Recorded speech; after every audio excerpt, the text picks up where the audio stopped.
Noong ika-24 ng Pebrero, 2023, ang katawan ni Abby Choi, isang kilalang personalidad sa Hong Kong, ay natagpuan ng mga pulis sa isang bahay sa Long My Tsuwan Village, Tai Po, Hong Kong. Ang pinangyarihan ng krimen ay nakakakilabot at maaaring ilarawan bilang kasuklam-suklam.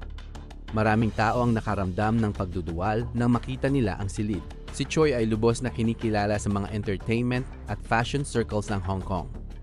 Gayunpaman, ang kanyang sinapit ay naging kasing kahulugan na ngayon ng mga terminong tulad ng paghiwa-hiwalay sa katawan upang itapon ito gamit ang mga pamamaraan tulad ng pagpapakulo sa sabaw, paghiwa-hiwalay ng katawan at pagtatago ng mga piraso nito sa isang refrigerator na naging dahilan upang maging global shock ang kaso. Maging ang BBC at CNN ay nag-ulat tungkol sa insidente. Simula noon, iba't ibang mga news sources ang nagbigay ng mas maraming kalituhan sa isang kasong dati ay tila malinaw.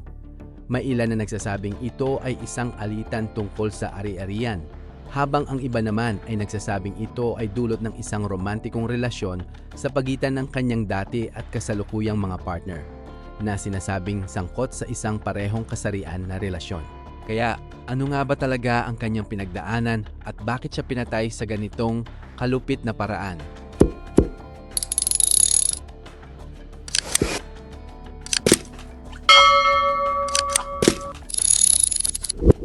Si Abby Choi, ipinanganak noong ika-11 ng Hulyo, 1974 bilang Abby Choi Tin Fung, ay mula sa isang napakayamang pamilya.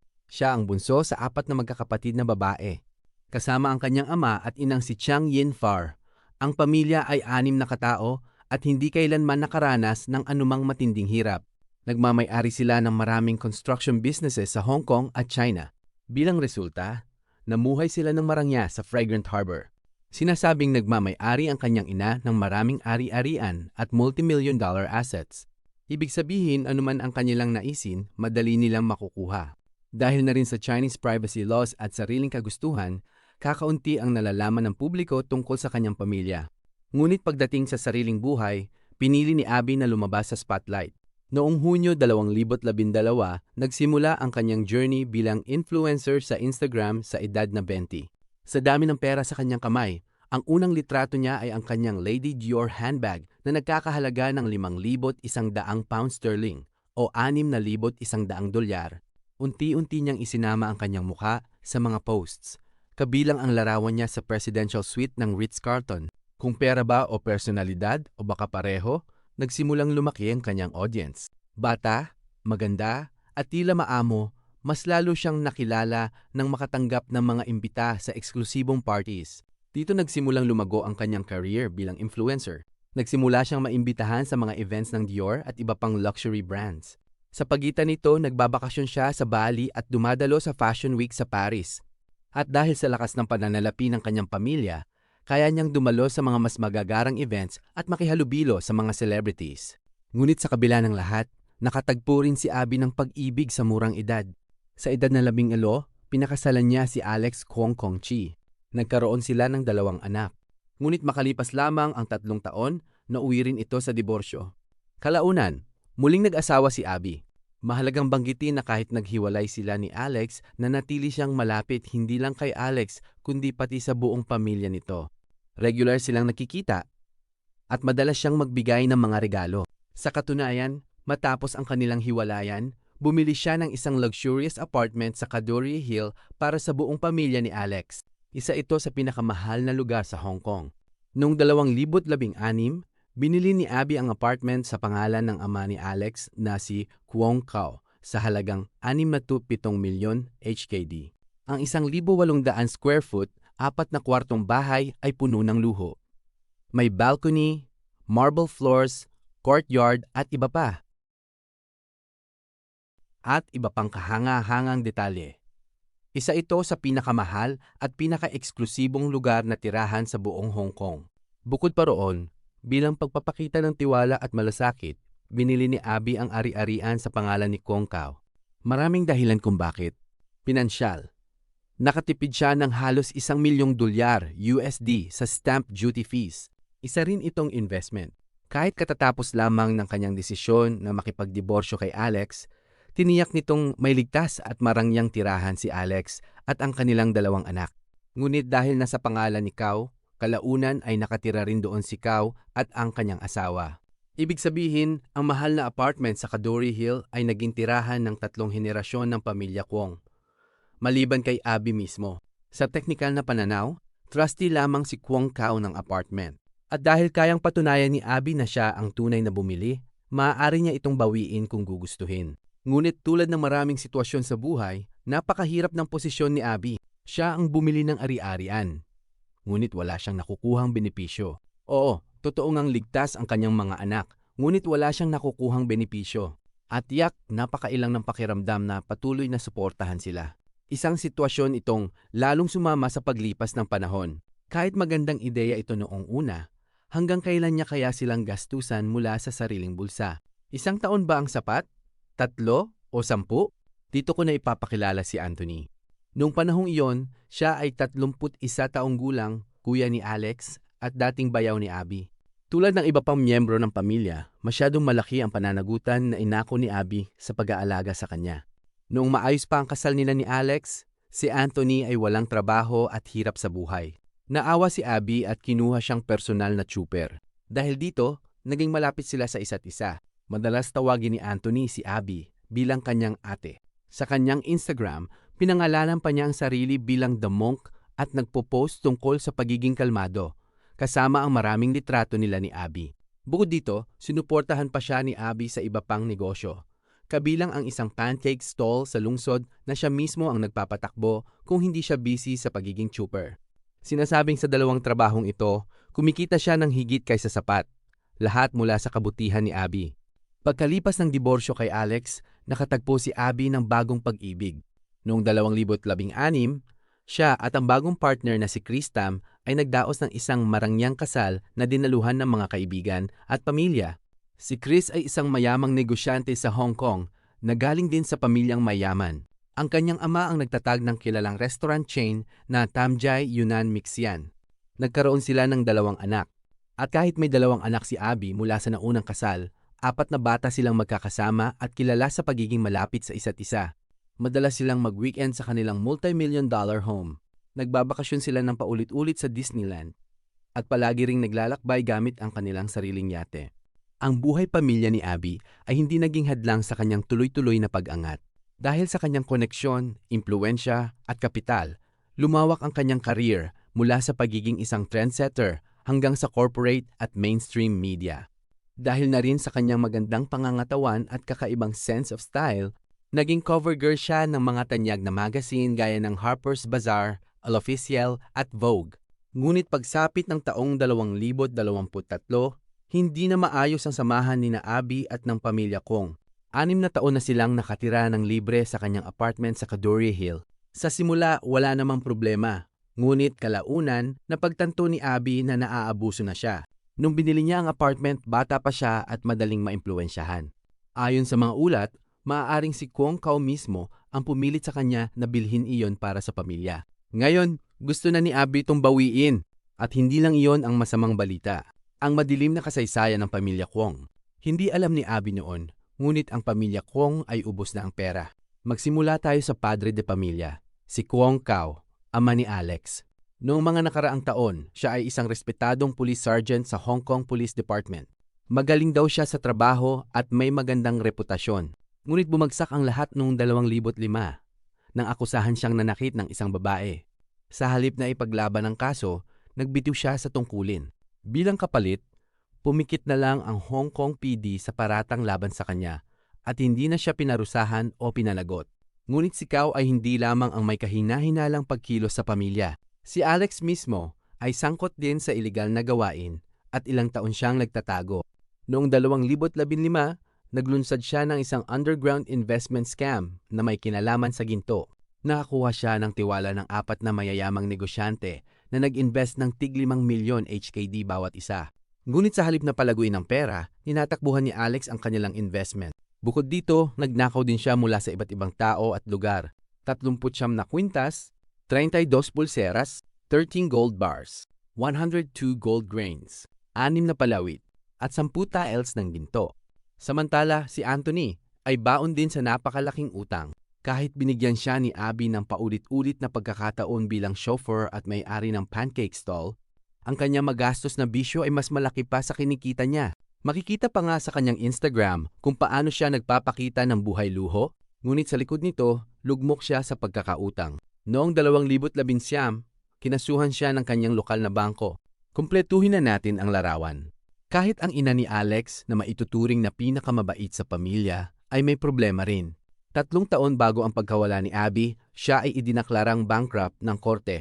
Sa mga nakaraang taon, napakalaki ng agwat sa pagitan ni Abby at ng kanyang mga dating biyenan. Habang siya ay lumalago, nagiging tanyag at umaangat ang yaman, umabot na sa 100 milyon HKD, ang pamilya Kwong ay nalulugi at naiipit sa utang. Nagdulot ito ng matinding galit at selos. Kahit malinaw na hindi kasalanan ni Abby ang pagkabigo nila, patuloy nila itong ikinapuutan.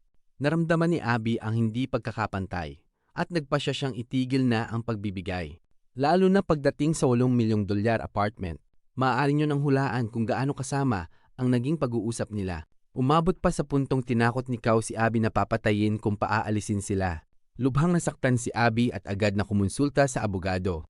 Ngunit sa kabila ng banta, pinakita pa rin niya ang kanyang puso ng ginto.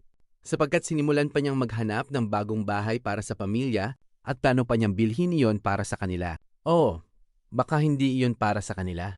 Ngunit bago pa man maisakatuparan ang kanyang plano, bigla na lamang siyang nawala. Noong Martes, ika-21 ng Pebrero 2023, bigla na lamang naglaho si Abby. Lumabas siya ng maagang hapon para sunduin ang anak mula sa paaralan. Ngunit nang matapos ang klase, wala siya. Ang kanyang telepono ay hindi sinasagot ang tawag o text. Nag-aalala ang guro at mga kaibigan ng bata.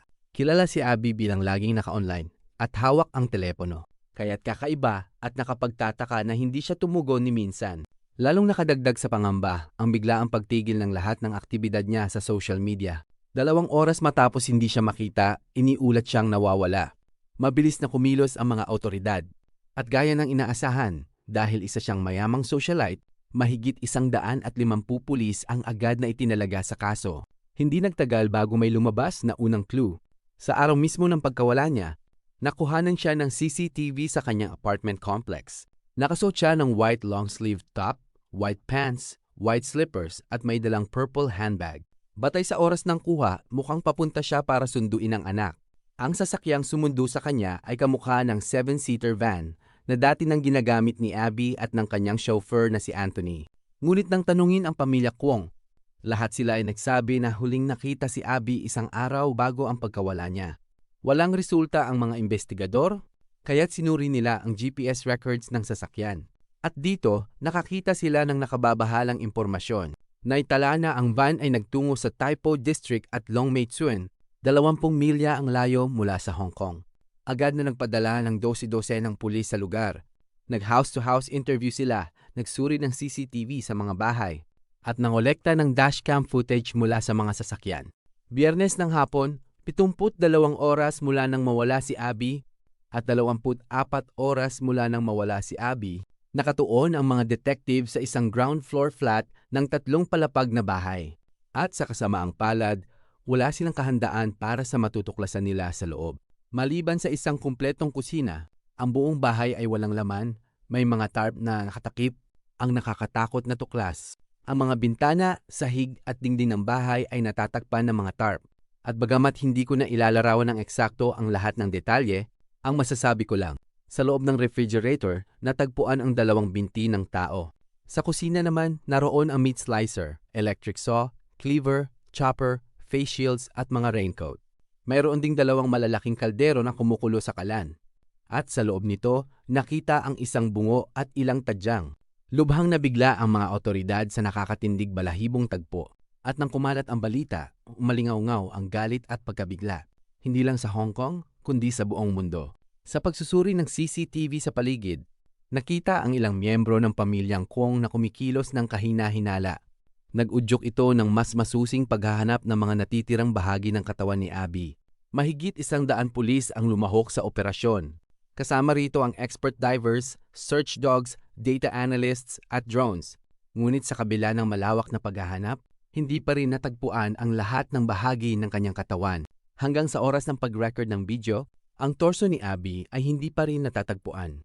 At bagamat malinaw na ang mga kuwang ang nasa likod ng krimen, mas nakagugulat na tila buong pamilya ang sangkot, maliban siyempre sa kanyang mga anak. Balikan natin ang nangyari noong Martes ng hapon. May kasunduan si Abby na sunduin siya ni Anthony mula sa Cadore Hills para sabay nilang sunduin ang kanyang anak sa Harrow International School. Alam ng pamilyang Kwong ang schedule na ito, kaya't dito nila pinlano ang pagdukot. Lingid sa kaalaman ni Abby, ilang linggo bago pa iyon, inarkila na ni Kwong Kao ang bahay sa Lung Mei Tsuen sa halagang 10,000 HKD na may tanging layunin na gawing lugar ng krimen at pagtatago ng ebidensya. Pagkatapos dukutin si Abby, si Anthony ang nagmaneho papuntang Lion Rock Tunnel kung saan sumakay si Alex. Mula roon, nagtungo sila sa Lung Mei Tsuen kung saan naghihintay ang kanilang ama. Kinagabihan, iniulat si Abby na nawawala. Ngunit nang tanungin ang pamilya, nagbigay sila ng magkakasalungat na testimonya. 3 araw makalipas, natuklasan ang nakakatakot na ebidensya.